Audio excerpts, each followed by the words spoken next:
Good morning student आज के इस वीडियो में मैं आपको एक्सरसाइज 6.2 की क्वेश्चन सॉल्व करना बताऊंगा।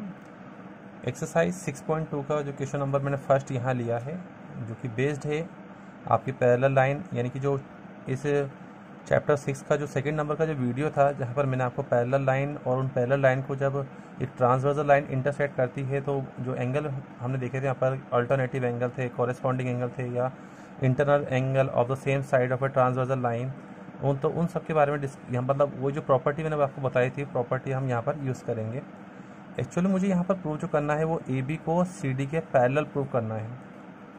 तो देखिए, मैं ए बी को सी डी के पैरेलल प्रूव करने के लिए हमें क्या करना होगा कि हम यहाँ देखिए, ये जो एक्स है वो वाई, यानी एक्स और वाई हम देखें तो एक्स और वाई अगर एंगल इक्वल हैं तो आप देखिए यहाँ ये जेड शेप बन रही है। देखें, ये जेड शेप है, यानी कि ये जो एंगल एक्स और ये वाई है एक्चुअल में ये ऑल्टरनेटिव एंगल, यानी कि जो आपके ऑल्टरनेटिव इंटीरियर एंगल जो है आपके ये। तो इन इंटीरियर एंगल को अगर मैं प्रूव कर दूं, यानी कि अल्टरनेटिव जो इंटीरियर एंगल है इनको अगर इक्वल प्रूव कर दूं, तो ये इक्वल प्रूव का मतलब क्या है कि ए बी और सी डी कैसे होंगी, पैरेलल होंगी। तो इनको इक्वल प्रूव करने के लिए देखो स्टूडेंट हम क्या करेंगे, आप ध्यान देना। आप देखिए यहाँ पर ये जो वाई एंगल है, एक्चुअल में जो वाई है वो 130 के इक्वल है। ये 130 के इक्वल है। देखो यहाँ ये लाइन और ये जो लाइन है इंटरसेक्ट कर रही है इस पॉइंट के ऊपर, तो ये जो एंगल होंगे वो कौन सा होंगे, वर्टिकली अपोजिट एंगल, यानी कि मैं शॉर्ट फॉर्म लिख रहा हूँ वर्टिकली अपोजिट एंगल। ये वर्टिकली अपोजिट एंगल हो गए। ऐसे आप देखें यहाँ जो एक्स और 50 को देखें, आप देखो एक ये ट्रांसवर्सल लाइन जो है, ट्रांसवर्सल लाइन आप देखो इसके एक सेम साइड देखें आप, तो यहाँ जो ये 50 और एक्स जो एंगल आ रहे हैं इनका सम कितना होगा, 180 होगा, यानी लीनियर पेयर बना रहे हैं ये। And angle X plus 50 degree is equal to 180, ये आपके बना रहे हैं लीनियर पेयर। ये लीनियर पेयर हो गया आपके ये। अब देखें आप, angle x is equal to 180, इस 50 को हम यहाँ शिफ्ट कर देंगे, -50 इज इक्वल टू 130। तो स्टूडेंट आप देखना यहाँ x और y दोनों की वैल्यू मेरे पास है। देखो x की वैल्यू भी 130 है और y की भी 130 है। इसका मतलब ये है कि x और y इक्वल हैं, x and y both are equal 130, इन दोनों 130 के इक्वल आ रहे हैं। इसका मतलब क्या हो गया, hence we can say that hence A B parallel C D. और ये जो एंगल है आपके यहाँ पर रीजन लिख देना इसका, ये है आपके ऑल्टरनेटिव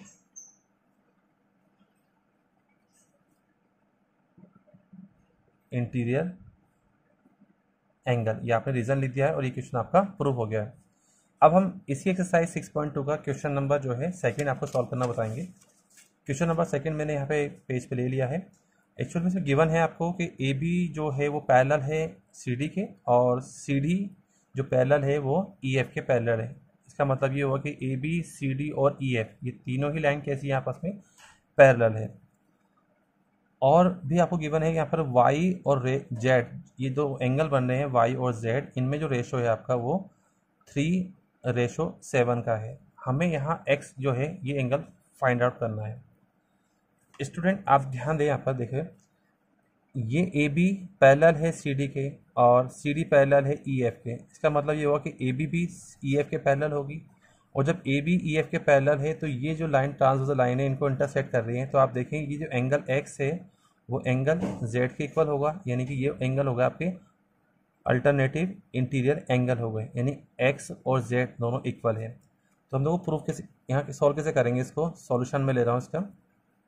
ए B parallel C D given है and C D parallel E F, यानी ए बी भी सी डी के पैरेलल है और ई एफ भी सी डी के पैरेलल है। इसका मतलब देन ए बी जो होगा वो पैरेलल किससे होगा, ई एफ के भी, यानी ए बी जो है वो ई एफ के पैरेलल होगी।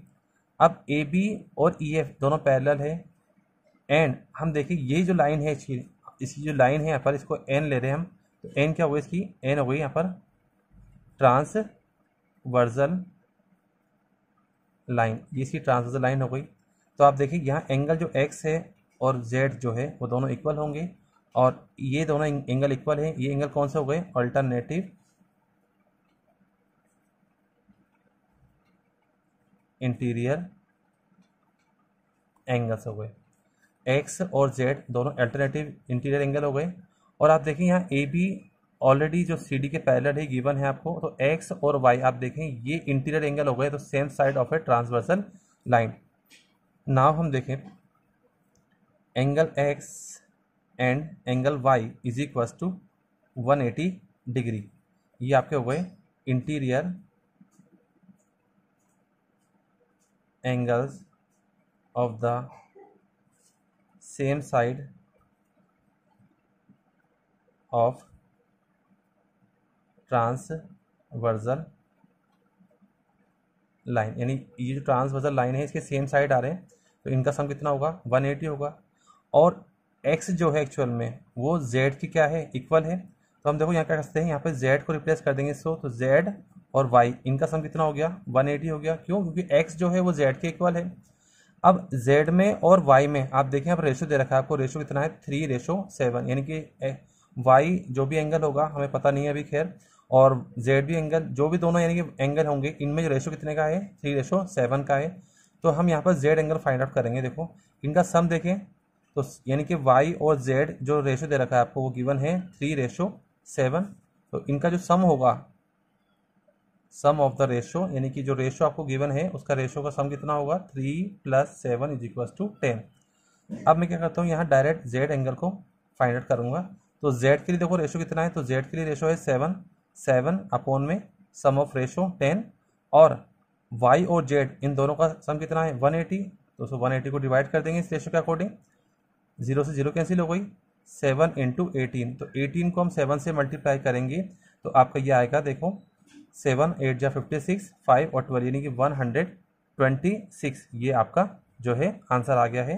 अब देखें z जो है वो x के इक्वल था, सो हैंस x = 126 डिग्री, ये आपने का आंसर कंप्लीट हो गया है। अब इस क्वेश्चन के बाद में हम क्वेश्चन लेते हैं इसका क्वेश्चन नंबर 5। देखिए क्वेश्चन नंबर 5 देखें इसी एक्सरसाइज 6.2 का क्वेश्चन नंबर 5 में गिवन है कि ए बी पैरेलल है सी डी, यानी कि ए बी जो लाइन है वो सी डी के पैरेलल है, and angle A P Q जो एंगल है ये जो एंगल है आपका वो 50 डिग्री के इक्वल है। पी आर डी जो है वो 127 है, यानी कि पी आर डी ये जो एंगल है 127 डिग्री का है। आपको यहाँ फाइंड क्या करना है, देखो आपको यहाँ फाइंड करना है एक्चुअल में आपको x और y फाइंड आउट करने हैं, यानी कि फाइंड x एंड y, आपको x और y की वैल्यू फाइंड आउट करनी है। स्टूडेंट देखो हम इसको सॉल्व करेंगे, कैसे सॉल्व करेंगे, बहुत सिंपल सा सॉल्यूशन है। ए बी पैरेलल है सी डी के, तो आप देखिए ये ए बी पैरेलल है सी डी के, तो पी क्यू देखिए इसके लिए, तो पी क्यू क्या हो गया, इन दोनों के लिए एक ट्रांसवर्सल लाइन हो गई, यानी कि दोनों को इंटरसेक्ट कर रही है। देखो ये लाइन अभी इंटरसेक्ट कर रही है, तो देखो यहाँ पर जेड शेप बन रही है, और ये जेड शेप में जो एंगल बन रहे हैं ये कौन सा हो गए अल्टरनेटिव इंटीरियर एंगल हो गए, यानी कि एक्स की वैल्यू कितनी हो गई है 50 हो गई है। ऐसे हम वाई की वैल्यू फाइंड आउट करेंगे। अब कैसे करेंगे देखो आपको बता रहा हूँ। ए बी पैरेलल है सी डी के, गिवन में हम लिखेंगे इसको गिवन। अब आप देखें and P Q is a transversal line होगी इसकी, तो एंगल जो x है = 50 डिग्री। यहाँ आप इसका रीजन लिख देंगे अल्टरनेटिव इंटीरियर एंगल में, यहाँ शॉर्ट फॉर्म में इसको लिख रहा हूँ इंटीरियर एंगल, तो x में फाइंड आउट कर चुका हूँ। सेम ऐसे ही हम y की वैल्यू भी फाइंड आउट करेंगे। आप देखें यहाँ पर ए बी अगेन जो पैरेलल है सी डी के है, और पी आर जो है सी ट्रांसवर्सल लाइन है, तो आप क्या लिखेंगे A B parallel C D and P R is a transversal line.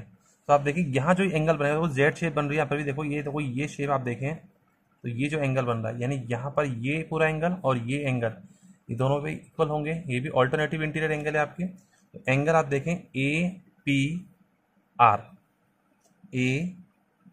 Are is equal to ये जो एंगल है पी आर डी ये आपका हो गया ऑल्टरनेटिव इंटीरियर एंगल। मैं इसको शॉर्ट फॉर्म में लिख रहा हूँ एंगल्स। अब आप देखें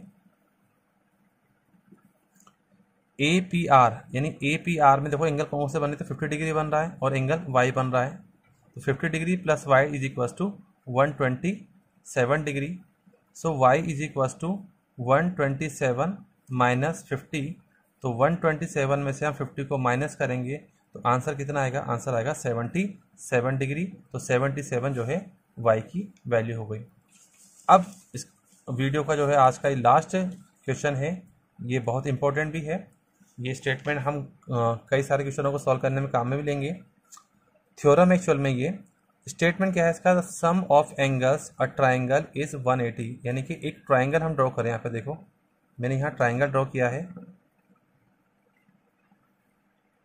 ये ट्राइंगल है ए बी और सी, यानी इस ट्राइंगल की जो इंटीरियर एंगल है, एंगल ए, एंगल बी और एंगल सी, 1 2 और 3, यानी कि ये जो 1 2 3 इंटीरियर एंगल है इनका सम 180 है।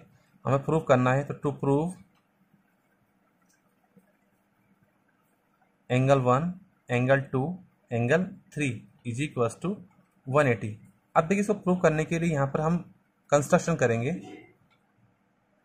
सो कंस्ट्रक्शन में हमें क्या लिखना है, ये स्टेप बना के आपको लिखनी है। कंस्ट्रक्शन में देखो क्या लिखेंगे आप, कंस्ट्रक्शन में हम इस पॉइंट ए से इस BC के पैरेलल एक लाइन ड्रॉ करेंगे,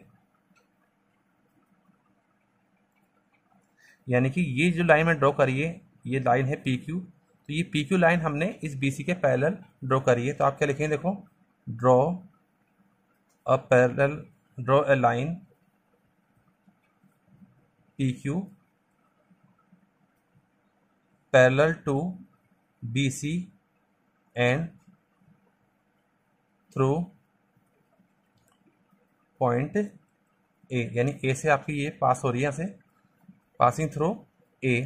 तो आप देखें यहाँ जब ये पासिंग थ्रू होगी यहाँ से, तो देखो यहाँ जो एंगल बनेंगे, ये एंगल आपका 4 है और ये एंगल 5 है।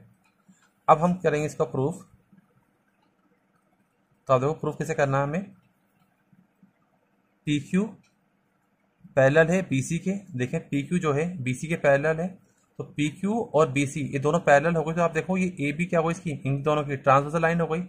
ऐसे ही आप देखें AC भी क्या है, इन दोनों की ट्रांसवर्सल लाइन है। तो आप क्या लिखोगे, and AB and BC are transversal line, ये दोनों ट्रांसवर्सल लाइन हो गई। तो आप देखें यहाँ पर ये जो ट्रांसवर्सल लाइन है, तो ये यहाँ देखो जेड शेप बन रही है, तो ये जेड शेप के अकॉर्डिंग एंगल 4 इक्वल है एंगल 2 के, angle 2 is equal to angle 4 and angle आप देखिए यहाँ भी जेड शेप बन रही है, ये जेड शेप बन गई यहाँ पर देखें आप, तो angle 3 is equal to angle 5, ये दोनों एंगल भी इक्वल हो गए। अब आप देखें यहाँ ये PQ एक स्ट्रेट लाइन है, तो इस स्ट्रेट लाइन के इस पॉइंट ए पर आप देखें यहाँ जो एंगल बन रहे हैं, एंगल 4 1 और 5, इनका सम कितना होगा, 180 होगा, क्योंकि स्ट्रेट लाइन है और स्ट्रेट लाइन के एक ही पॉइंट के ऊपर पर्टिकुलर और से एक साइड माने सिंगल साइड आप देखें तो इनका जो सम होता है वो 180 के इक्वल होता है। POQ is a straight line, सो अब क्या लिखेंगे हम यहाँ पर, angle 1 angle 4 angle 5 is equal to 180 degree. Angle 1 plus आप देखें एंगल 4 जो है वो इक्वल है 2 के, तो यहाँ पर हम लिखेंगे 2, और एंगल 5 जो है वो इक्वल है एंगल 3 के, 3 इज इक्वल टू 180। अब देखिए एंगल 1 एंगल 2 और एंगल 3 इज इक्वल टू 180, और ये हमें प्रूव करना था, तो ये आपका प्रूफ हो गया है। अब कुछ क्वेश्चन और बाकी हैं जो कि एक्सरसाइज 6.3 के हैं, वो आपको मैं नेक्स्ट वीडियो में सॉल्व करना बताऊंगा। तब तक आप जो है इन क्वेश्चनों की प्रैक्टिस करें।